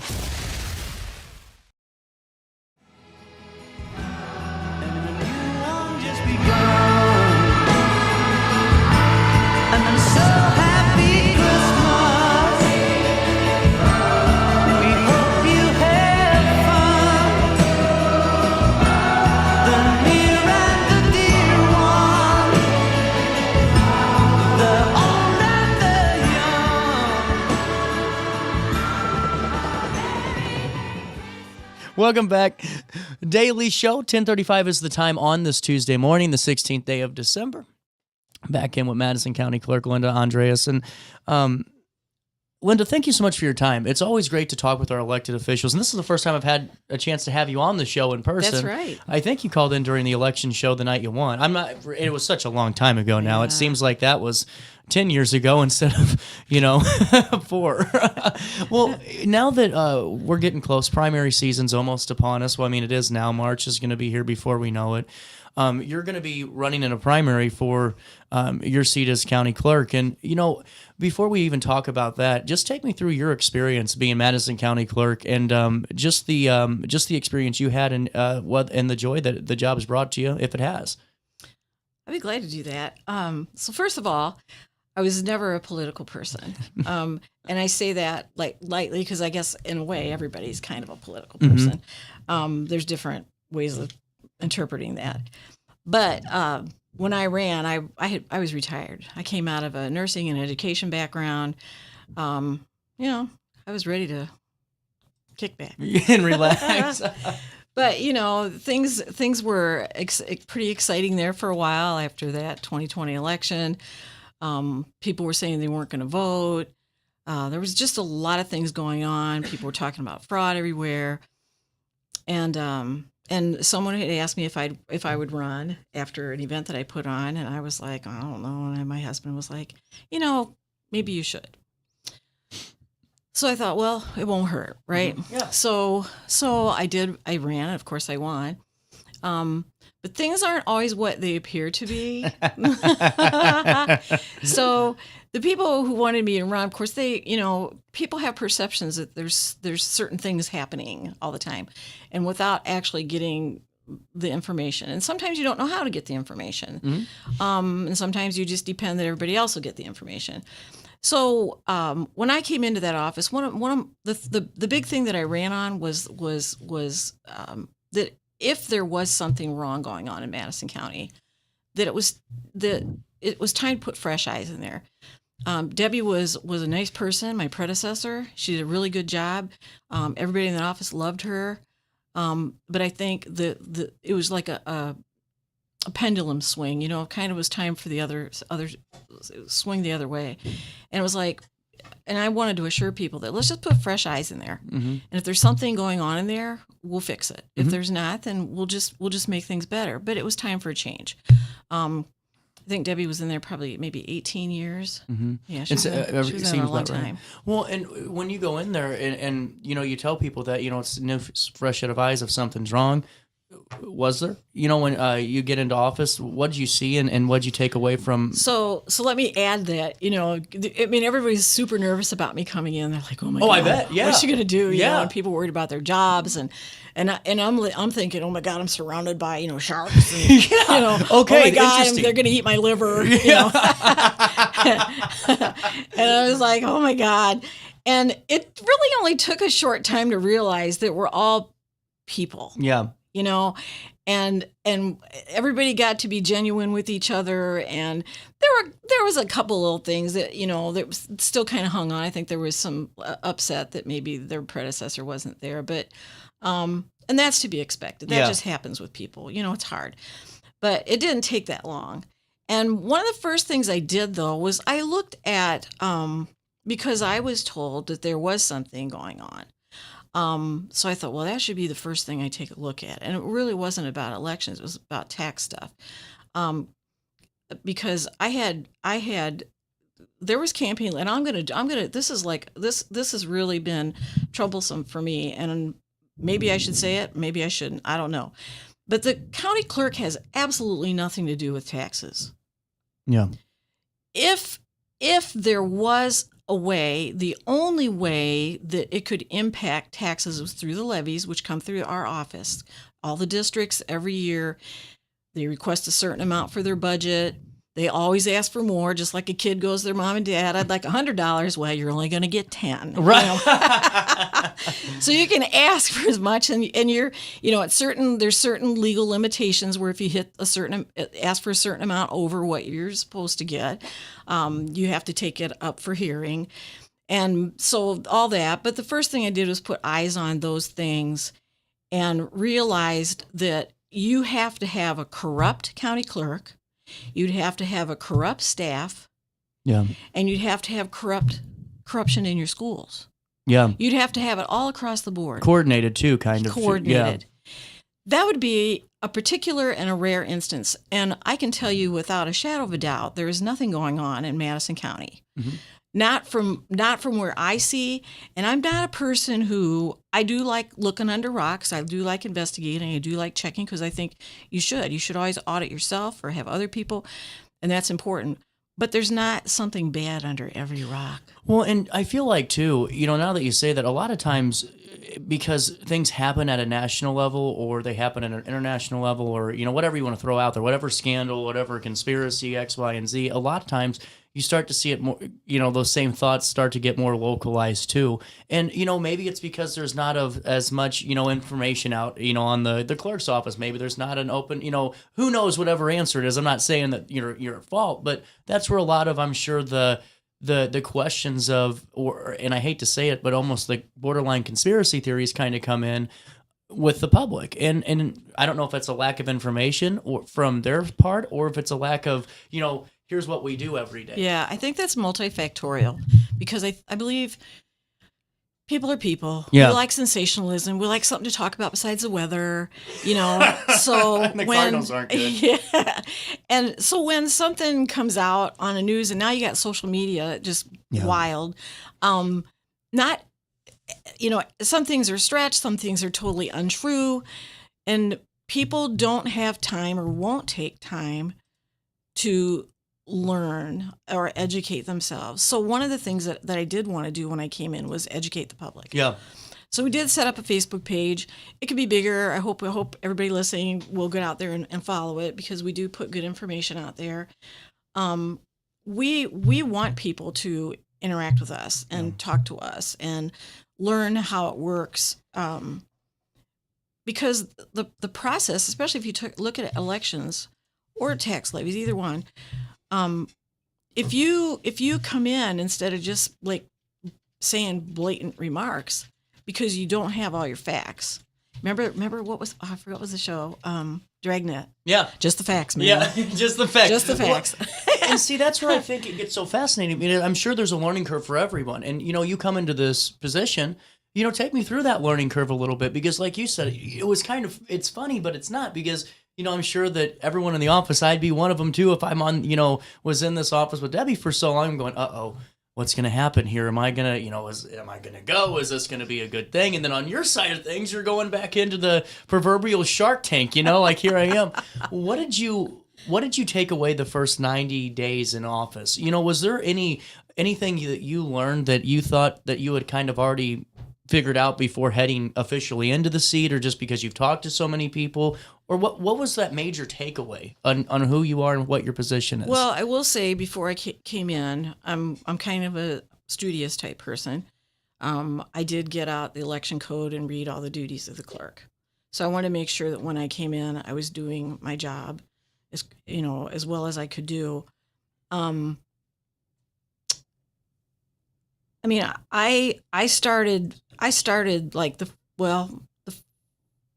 first times that I was in there, or the first 100 days, and I put out a press release regarding that. I saw things that were kind of outdated in there, Plus, you know, I told you already that I looked at the levy process, and I mean, we shadowed that and went through all that, and I was like, okay, this is fine.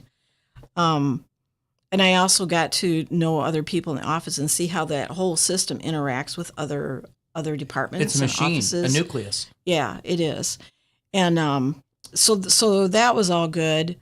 Not all of these things. I kind of wrote down everything that I've been working on. Well, some of these took place at the beginning. Go ahead. And that's what I wanted to talk about that here as we wrap up and kind of just go through what you were able to accomplish, because there is a lot that, you know, in press releases and information that you get out. And the problem, I think, too, is there's just so much news and information anymore that, you know, news lasts for 30 seconds instead of 5 minutes or 30 minutes. And, you know, going in just a little bit more to clarify with the audience, just to, like you said, educate a little bit more, what's your day-to-day look like in the office? Because you guys really are, I mean, it's impressive to say the least whenever you go see a county office at work, and especially a clerk's office at work. But, you know, what's your day-to-day look like for the public that maybe doesn't understand that? Yeah, it's pretty busy. So foremost, I'll tell you, so you have vital records. Uh-huh. Okay, now this is just in the clerk's office.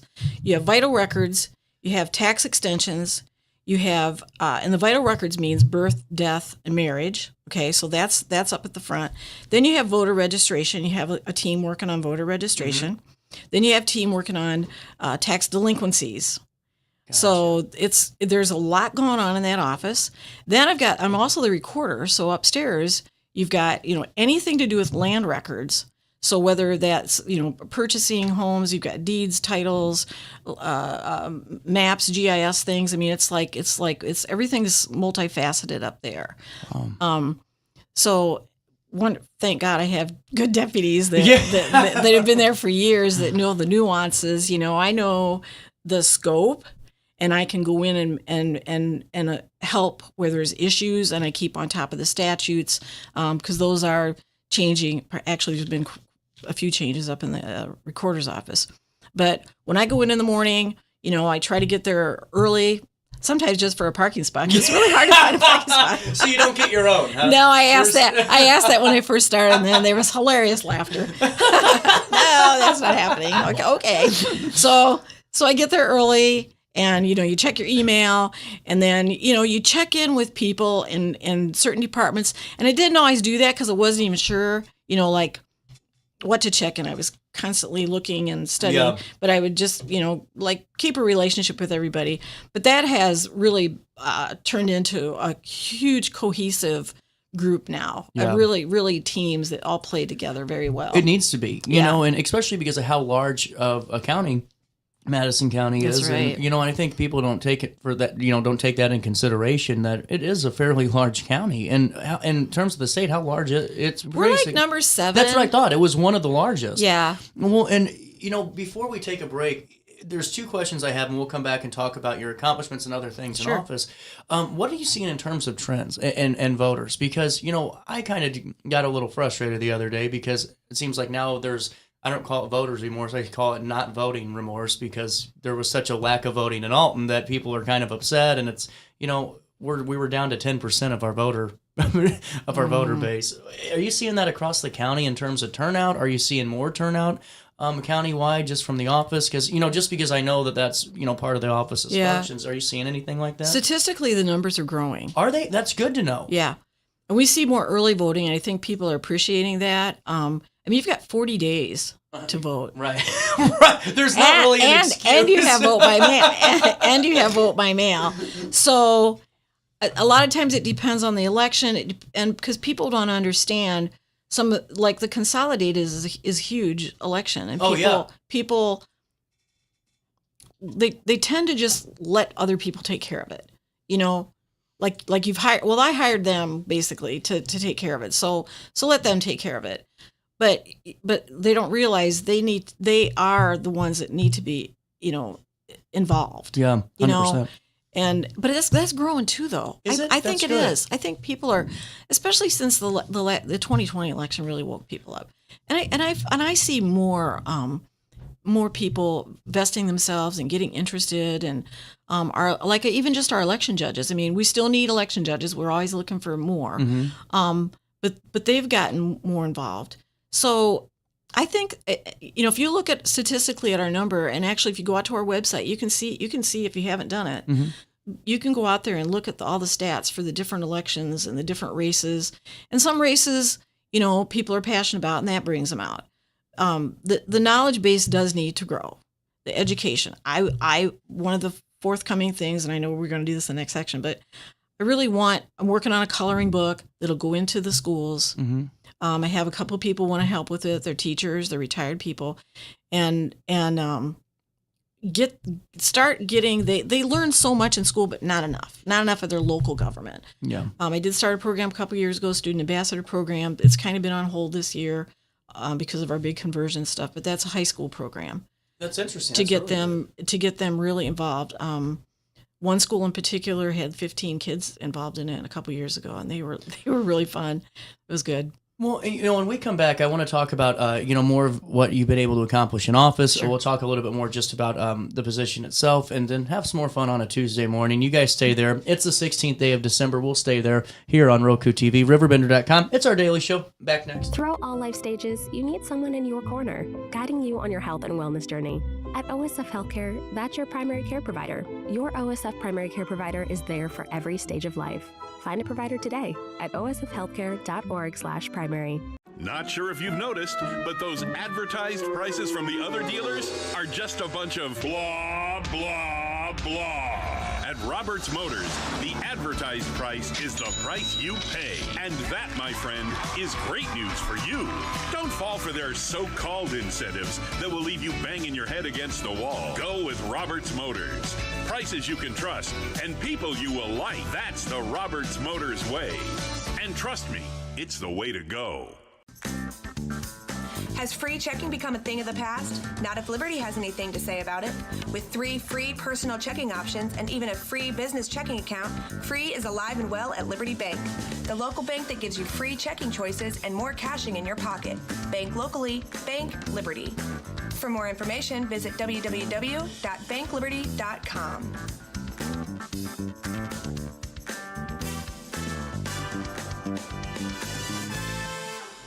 What's up? It's my kid. What's up, bro? Good, my guy.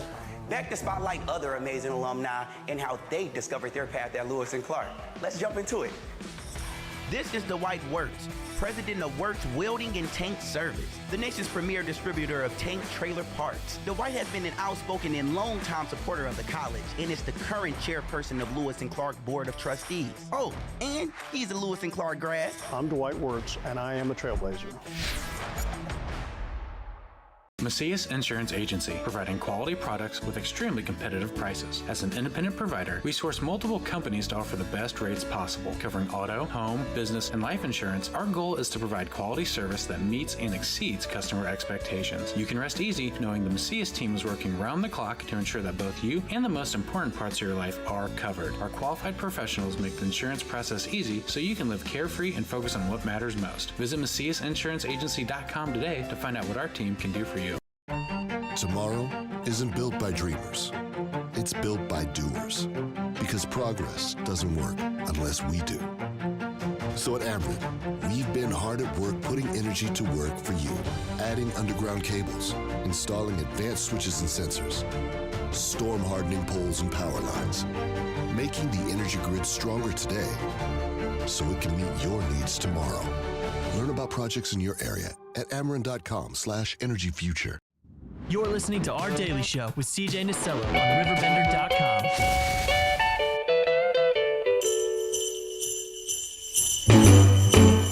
Jingle bell, jingle bell, jingle bell rock. Jingle bells swing and jingle bells ring. Snowing and blowing up bushels of fun. Now the jingle hop has begun. Jingle bell, jingle bell, jingle bell rock. Welcome back, Daily Show, 10:55. That's the time on this Tuesday. Back with Madison County Clerk Linda Andreas. Am I saying this right? Your last name is it? Yeah. No, I'm not. Look, when I married Mike, it took me, well, it was actually before we got married, but I kept saying Andreas. Yeah. You know, he goes, it's Andreas. Oh, dang it. See, Linda Andreas. I am so sorry, Linda. and you know what? All that matters is they know how your name is spelled on the ballot, you know? True. Getting back into this, though, there's two things, and I find it fascinating because you ran at an interesting time for county clerk. And when election integrity was brought into question at an all-time high, did that affect how you ran as a Republican candidate for county clerk? And I don't mean that in like a nasty way, but, that's, when mail-in ballots were at a national level, we're saying no more mail-in voting, and COVID was going on, and all these things with election interference, and could it happen? Is it happening? Did that ever come back to you on a local level where they said, well, how are you going to allow mail-in ballots, or can you do X, Y, and Z? Did that ever affect you on a local level? Well, let's put it this way. The only way that it affected me was people asking. Yeah, that's what I'm saying. Yeah. Did that sway their opinion at all? Oh, yes, of course. Interesting. Wow. Yeah. Because that's why I think it'd be a little bit more difficult. That's what I mean, for you to run compared to maybe other positions. But that's exactly why I said, look, if there's something broken, we'll fix it. Yeah. Because I had no preconceived ideas of what was going on in there. Mm-hmm. That's all. And that was enough for people. I believe that was enough. Now, looking, and plus all those things are by statute. Mm-hmm. So the clerk's office does it regardless. It's just what it is. Now, I'm going to add a footnote to that. I do like vote by mail. Do you? I do. There are issues with it that need to be cleaned up. However, the big issue with it isn't so much that people, whether there's cheating or there's always going to be cheating. There's been cheating since Adam and Eve. Right. There's been a lot of pay $10 to Joe and he'll go vote for John, whatever. But the big thing for us is budget-wise, because legislatively we have to do it and we have to swallow those costs. That's pretty expensive. And it's big. And now you have to send those out to every, was it every voter at a time? The mail vote by during mail COVID, cards? It was. Okay. Now it's, so every couple years we have to send out a publication to allow you to sign up for permanent vote by mail. Okay. Or you can opt out. So like that's going to be happening coming up this year again. Mm-hmm. So there's that cost, and then the cost of sending out the ballots. But we have approximately 17,000 people that are signed up for permanent vote by mail. Okay. And then we get additional people that sign up. Maybe they planned their vacation and they can't back out or whatever reasons, and they'll apply for just that election. So we have two different. Okay. Since we're on the topic of that already, or now, not already, but how important is it to recheck your polling places and all of that? Because I know that a lot of times things, maybe a polling place changes or we move and we forget to register. There's always the last minute phone call, I'm sure, to your office on election day of, so I didn't get my registration card in time, or I didn't get this, or I just moved and I don't know what to do. How far in advance do we need to be proactive and, not only making sure we're registered to vote and all that good stuff, but making sure polling places are the same and making sure that nothing's really changed? If you change your registration, so, any time prior, enough time for us to mail it to you, you move, change, change location, especially in Madison County, you notify our office and we'll get a new card out to you and it'll have your polling place on it. The other portion of it is if you go out to our website, there's a place for voters to go out and check. It'll have all of your legislative districts. It'll have everything about you and your polling place. Mm-hmm. So anybody can access that. And I'm probably going to do like a little video and put that out on our Facebook page to show people where that is and how it is, because it's so easy to access once you do it. And just figure it out, find out that information, not necessarily, but find out that resource. Yeah, so it's at least dual fold there. Well, and then two other election day related questions. On major elections, is this a pretty wild day for your office and election day itself? Does it matter if it's a major election or a consolidated? And then what does that reporting look like? Do you report any numbers back to specific candidates and their managers or anything like that, or is it just all from the website that you put that information on for them to observe? It's just on the website. Okay, interesting. Yeah. Now we have to certify those elections once. So there's random testing on all of our voting equipment and ballots go through a second time, and those random places are chosen randomly by the State Board of Elections. So there's some protocols that have to be followed after election.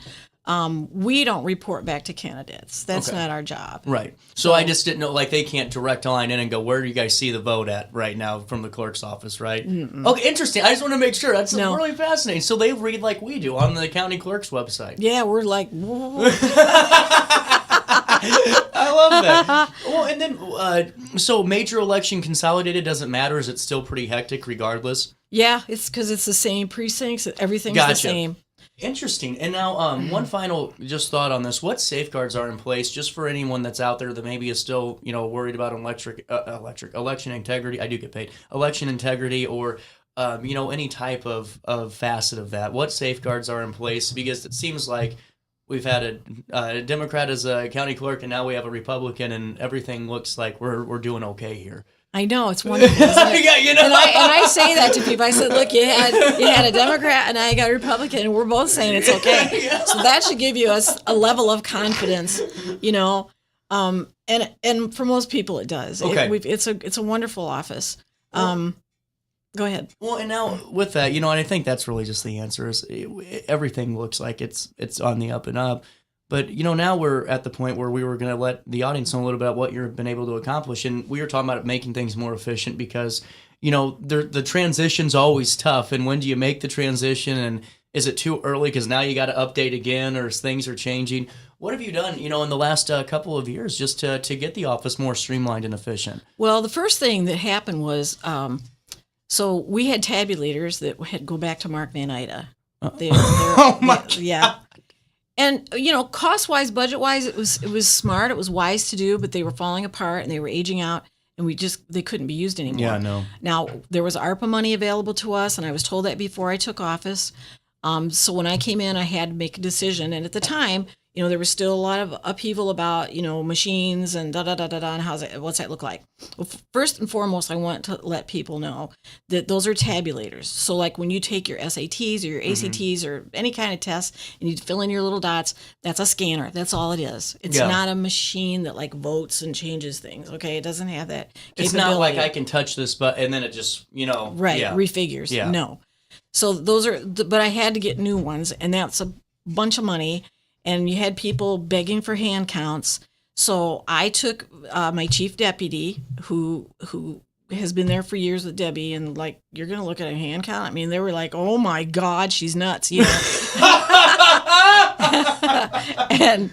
And I thought, I'm an open-minded person. I thought, well, let's go look at it. So it was going across the nation at the time. There was a program set up. I don't recall the name of it now, but we went down to Missouri and we actually did a hand count. It was really cool. Was it? But yes, and it was very efficient. However, in a county our size, not feasible. No way. Yeah. No way. Because there's 200,000. We don't have enough judges. Oh, I bet. Yeah. Well, yeah. we have 200,000 people total, and how many actual voters do we have? We have about 193 registered voters. Oh, so we have about 300,000 people then in the county. Then probably, I think it's 262. 262. I bet that number fluctuates. Oh, my math's not too mathing today. That's pretty good. Yeah. So that was the first thing I had to do, was go through that whole process and then look at different machines and make assessments. And it took a little time. And then we got the new machines, and they're wonderful. Yeah. And the judges love them. They're lighter. There's all kinds of reasons that everybody loves them. And I got rid of the, pretty much settled the hand count issue. It just wasn't viable for us. Then I don't know if you saw it, but we did an election judge commercial, so that was kind of a new thing to get election judges, and we did see an uptick in that. Good. So that was fun. We'll probably show that one again. We got brought in some laptops, just 3. We don't have a big budget, but we brought those in so people could register to vote, like at the fair. So we'd send our people. We've been at the fair 3 years. Let's see. Go ahead. What's surprising? You said you don't have a big budget for your office. That's kind of interesting because you have such a massive function. Is it just because of everything's the way it is and everything's working pretty good? Is that a budget by choice? Well, no. So the way our budget works and the way everybody should work is just what comes in goes out, pretty much. Gotcha. I get what you're saying. That's what I was making sure, because whenever I heard that, I'm like, whoa, that's interesting. Yeah, really we don't cool. have any. Yeah. But and our election judge book needed revision. It was old. It was hard to read. We completely revised that and put table of contents in, tabs. It sounds like simple things, but it was huge to our election judges. They really loved it. Well, they have a tough job. I mean, it's a long day, and well, it's a long day, and if you've done it every year, you probably remember. But when you do it once a year or even twice a year, you tend to forget. Like, oh, how do I do that again? Right. So this is step by step, and we're still working on that. There's gonna be some. We're moving towards some videos for election judges too. That's cool. Yeah. I like that a lot. Yeah. And now, is there more when it comes to that one, just making it more efficient? And because there's still a need for election judges also? There's always a need for election judges. How can we volunteer and become one? Well, you can sign up on the website, or you can call our office. Either one. We'll get you started. Yeah. Well, and Linda, we've been talking almost, or actually for 30 minutes now. And what are you most proud of, so far? Because the primary is in March. Even though you're going to enjoy Christmas, I mean, you're right into the thick of this now. Yeah. As you head into this, what are you most proud of? And then what would you like the public to know most? Not just about you running for county clerk. We know that. But just about Linda. And Linda as clerk, these last 4 years and potentially for the next 4. So the thing that I am most proud of is that I've gone in, I've assessed, and I've brought changes that benefit the county. And I love going to work because the team in there is just incredible. They're just wonderful human beings. They really are. And I don't care whether you're a Democrat or Republican. People are people. They appreciate when they're respected and listened to. And now I'm not perfect. I will tell you, there's been a couple people, and I learned my lessons though. If I've done something wrong, tell me about it, and I'll try to make those corrections. But on the whole, the big picture, we got a great team. We're moving forward, doing things. We're bringing in a new program, a Text My Gov, that starts. We just signed the contract. You're going to be able to text for judges. Wow. You'll see it. It's coming out in January. You'll see the widget on our website so people can start getting, because we all text. Yeah. And it's just easier. You can just look and see. So there'll be election updates. There'll be all kinds of things. We hope that the public, everybody signs on. We're covering the cost. There's no cost to any individual, and you'll get all this information from both our recorder's office and the clerk's office. It'll be beneficial. Thank you so much for your time today. This has been great, and I would love to have you back as we get closer to March 17th, correct? Yes. And then, okay, final question for CJ now. How long does it take to get the initial votes in on election night? Whenever we're all waiting at like 7:15 or like 7:30 for those initial tabulations to come in, how long does it take for you guys to get that first amount of data from a consolidated election? The first numbers popping up on the ENR? Yeah, how long does it take? It depends on the judges, but it shouldn't take too long. I mean, they've got some processes that they have to fulfill, and then they hit that button when the ribbon comes out with all the votes on it. That's when we start. That's interesting. Okay. Fascinating. Linda, thanks so much for your time. You're welcome. Best of luck and Merry Christmas to you. Merry Christmas to you. We're out of time today. I'll see you back here tomorrow for more of our daily show. You guys have a great rest of your Tuesday. Go outside and get some sun today. It'll feel like 90 the way it's been the last 7 days. I'll talk to you tomorrow. Try your best until then to do as I always say, and that's stay out of jail.